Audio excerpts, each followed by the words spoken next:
I am really excited to be here. I've been going to Creative Mornings for years now. I started when I lived in DC, so shout out to the DC chapter. And then when I moved to Boston about a year ago, I continued to come here, connected with Sophia, and the rest is history. So currently, I work at Converse on the communications team. Woo! Hi. My whole team's here. Up until today, I thought we had the best view in Boston. So now, I don't know, we might have some competition. But I also am a writer, and I've been published in a lot of different magazines. And today, I want to tell you about a couple of series of events that led to writing saving my life. But before I do that, I'm going to take you into a little bit of history. So this is my family. I grew up just down the pike in Shrewsbury, Massachusetts. It's very small. Not a whole lot happens in Shrewsbury, but it's a great place to grow up. And I was blessed with a loving family. That's my brother. He is a police officer, is my best friend.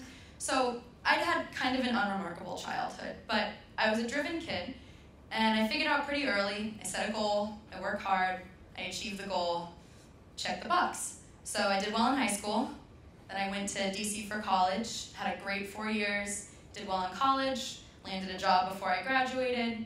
Everything was on track. So my first day at that job, I walked into orientation, and there was another girl sitting there who was starting.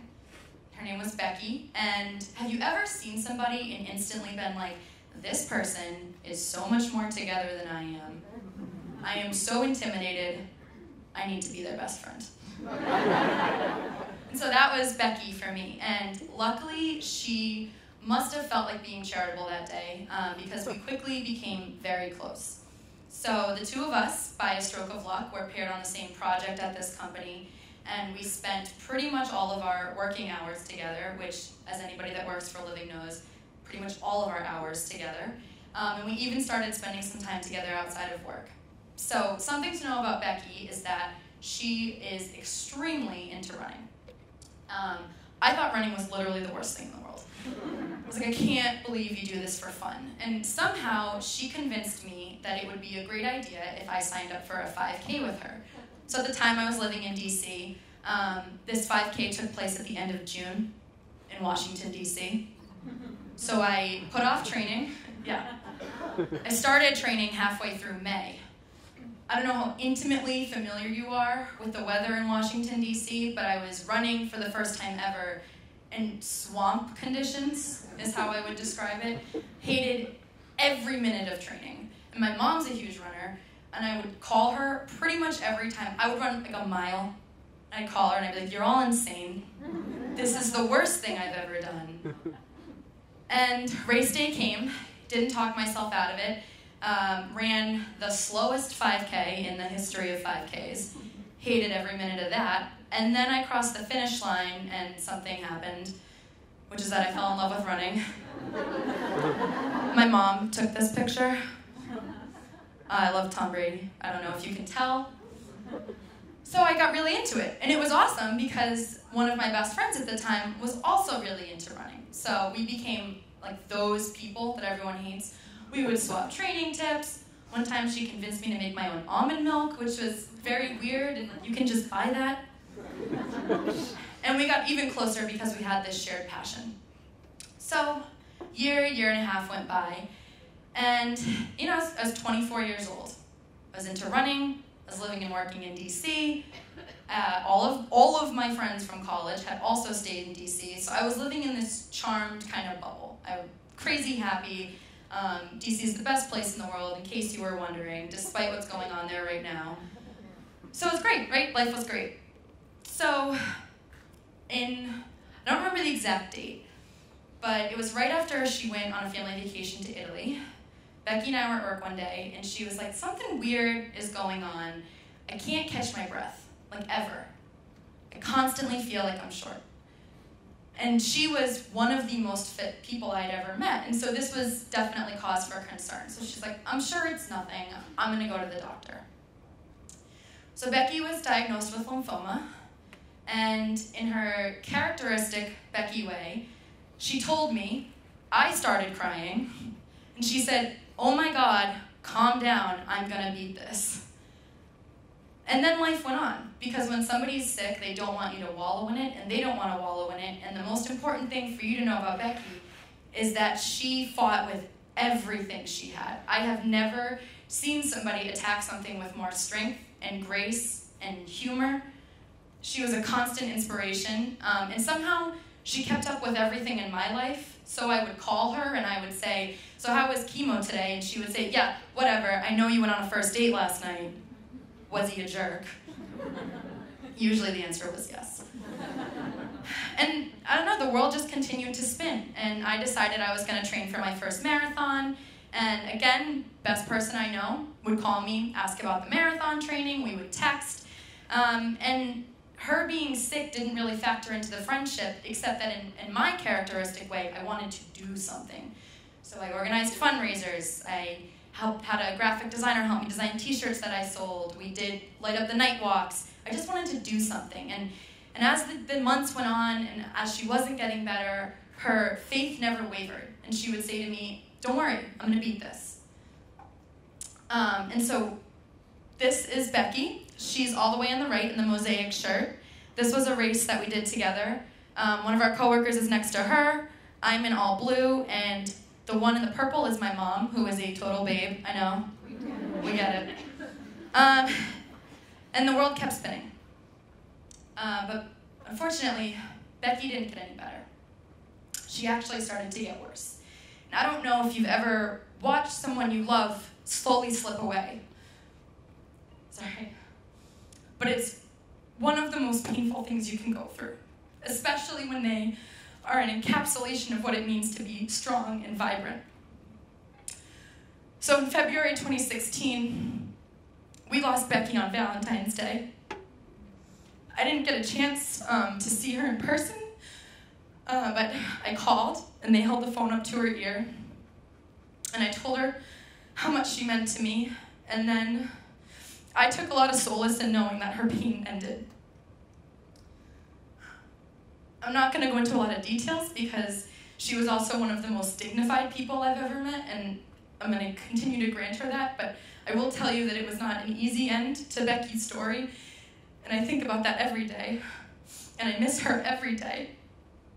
But it was sort of ironic and perfect that this person that was such a symbol of love and that was surrounded by so much love left us on Valentine's Day. And I like to think that it was her message to us that the world was going to continue to keep spinning, and love was going to continue to keep existing, and we all had to hold each other a little bit tighter. But I wasn't ready to hear that message. I had never lost anyone.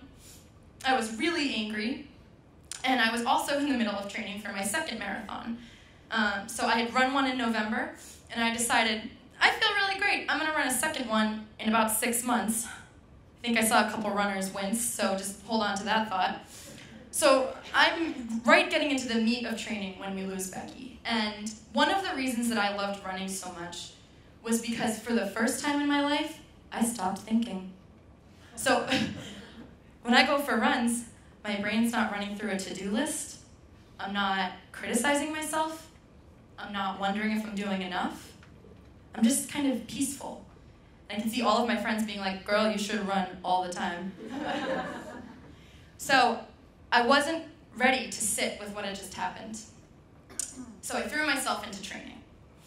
And I ran more than you're supposed to. I ran every day. I would wake up before work. I would run for 2 hours. Then I would go into work. Because the other thing I found was that when I was running, I wasn't thinking about how sad I was. And then when I ran a lot, I was too tired to think about how sad I was. So it was perfect. It was a perfect plan. Until it wasn't. So this is February. Marathon Monday's in April, for those of you that don't know. So about 2 months later, we're a week out from Boston, and I start to get this weird pain in the center of my leg. And so I ignore it, because that's what I do. And I went to the doctor, and they said the best thing you can say to a highly competitive person, "Oh, it's just a muscle pull, you should just run through it, you'll be fine." So I was like, great, mind over matter, perfect, I got this, I've been doing this for 2 months. So I started the marathon. What the doctor had missed was that I had the beginnings of a stress fracture in my hip. So, yeah. So I started the marathon. I actually don't really remember a lot of it, but my hip snapped at mile 10. So there I am. That's after the injury. This picture is brought to you by Percocet. Shortly after this picture was taken, I tried to convince my mom that I could definitely walk to the bathroom. And I heard somebody say, I don't know what they gave that girl with the broken hip, but I definitely want some of that. So the clinical term for what happened to me, ready, is a compression side fracture in the femoral neck of my hip. So if you think about it, I'm going to do it with the microphone, your hip bone is kind of shaped like this, and then there's a cup on top of it. That's fabulous. Thank you. I did not know that. Awesome. So the femoral neck is right here. So I have the beginnings of a crack. Then I ran for 10 miles, and it snapped. Because it happened violently while I was in motion, I had a secondary fracture a little bit farther down, and then all of the muscle that connected the back of my thigh to my glute ripped. So I think medical stuff is super cool. So they put my MRI up on the screen, and the first thing I asked was like, hey, when can I run again? And I think the orthopedist was trying to, like, you know that show Scared Straight? And so he zooms in on it, and he was like, do you see this hole? And I was like, yeah. He's like, that is where all of your muscles ripped. I was like, that is so cool. He's like, what is wrong with this girl? So here's what I was facing. First, 3 weeks of bed rest on my parents' couch because I was not stable enough to go back to DC. Don't know if you've been 24 and medically confined to your parents' couch, but it is not great. Then I was on crutches for about a month and a half. Then I was kind of in a wheelchair for a month and a half. Then I was on crutches for 3 months. My arms got ripped. And then I was in physical therapy for 9 months. I had to learn how to walk again. When I finally got out of crutches, I had a severe limp because my leg had atrophied so much, my entire leg. For a long time, my parents had to come into my bedroom, hold my head up until I could swallow a Percocet, and once that kicked in, then I could push myself into a seated position. And the most important thing was absolutely no running for a year. Honestly, the physical stuff was not difficult. It was the same thing I had always trained myself how to do. I had a goal, I did the steps in between, and I learned how to walk again. It was challenging, sure, in terms of, physically challenging, but what was far harder was the emotional battle that I faced. I had never once in my life had to sit and think about how I was feeling, because I was always good at distracting myself. And now here I am, medically confined to a couch, and then to a wheelchair, and then I can't run. All of a sudden, you're doing a lot of thinking. And when this happens, 2 months after you lose one of your best friends to cancer, the thinking goes to kind of a dark place. So I started to Google, because I'm a writer, and I'm a reader, and I wanted to read what other people had said about this, and how could this help me. And I didn't really find a lot. So the one thing that sort of stuck with me was I found this quote, because I was looking up things on grief, because that is what I was feeling, right? I was grief-stricken for my friend, I was grief-stricken for myself. I was pissed off. Like, how dare this happen to me? I mean, how could both of these things happen in the span of 2 months? And I found this quote, and you might have heard it before. It says, grief is love with nowhere to go. That's pretty, right? It's probably on like a stone at Paper Source somewhere or something, like wraps it all up with a nice little bow. You can pin it to your Pinterest board. Yeah, that was not my experience. And I came up with my own quote, so if anybody is in the audience from Paper Source, you can have this for free. Grief is a motherfucker. It's like a 1,000-pound monster that hides in your chest and then pounces when you least expect it. And I can't accurately describe it to you, but what I can tell you about is how it would happen to me. So imagine you're driving, and then all of a sudden, you literally just see a sign that has the letter B on it, and you have to pull over because you're crying so hard that you can't keep driving. That's grief. Grief is you're out with your friends and a girl runs by and you want to punch her right in the face.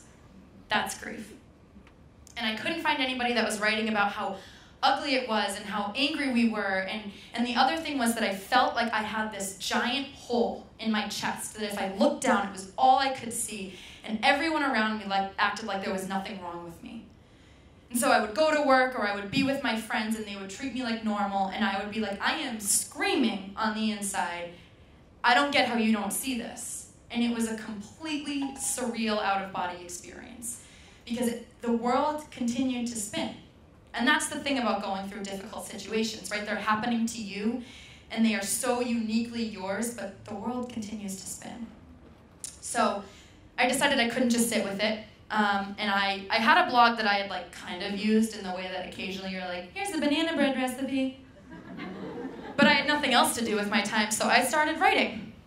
And I started writing about grief, and I started writing about breaking your hip, and I started writing about being 24 and seeing your best friend be stolen from you by this completely unfair, unseen force. And I fell into this pattern of I would just get it all out, I would edit it, and by edit it I mean make sure everything was spelled right, and then I would just hit publish, and I wouldn't really think too much of it. And then something amazing started to happen. People started to find my blog, and I'm not just talking about my mom, who has read everything, or my friends, who like sometimes read it, like strangers.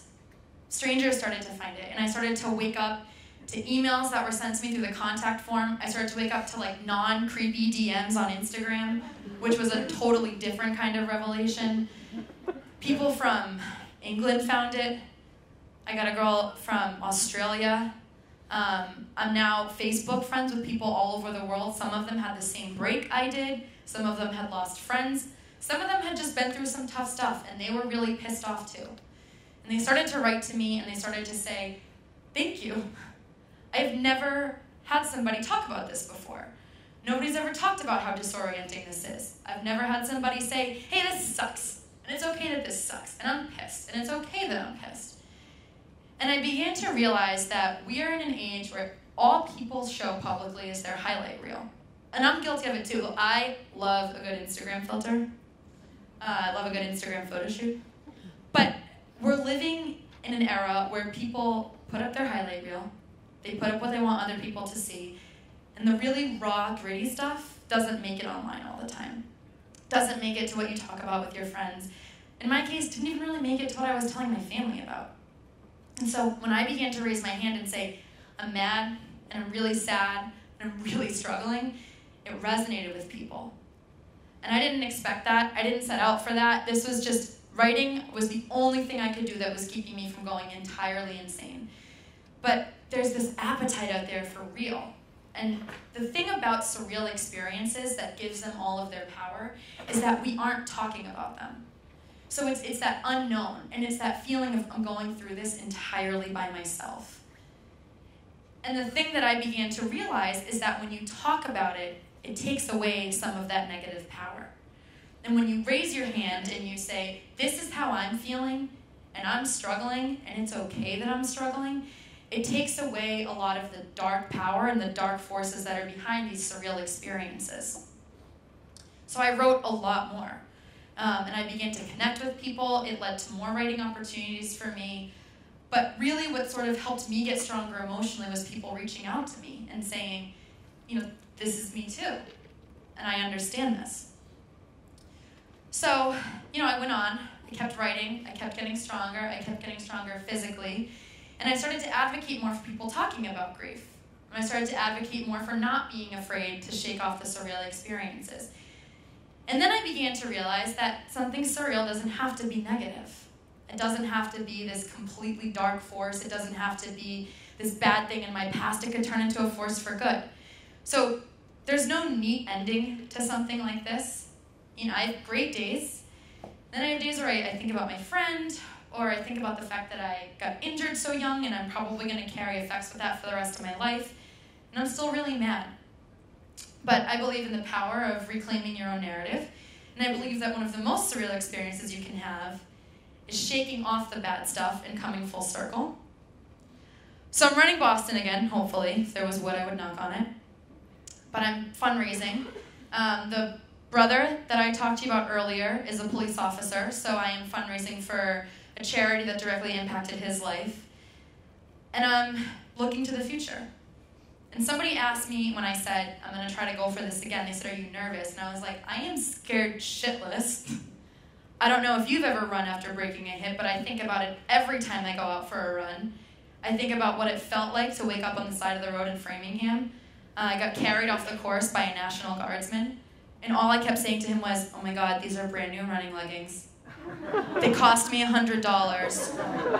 Please don't cut them off of me." And he looked at me and he's like, "I really need you to focus." But I think about that all the time. But the thing that I've learned is that you can't internalize those fears. You can't be afraid to keep living. And that the surreal experiences are going to make you stronger, but only if you talk about them.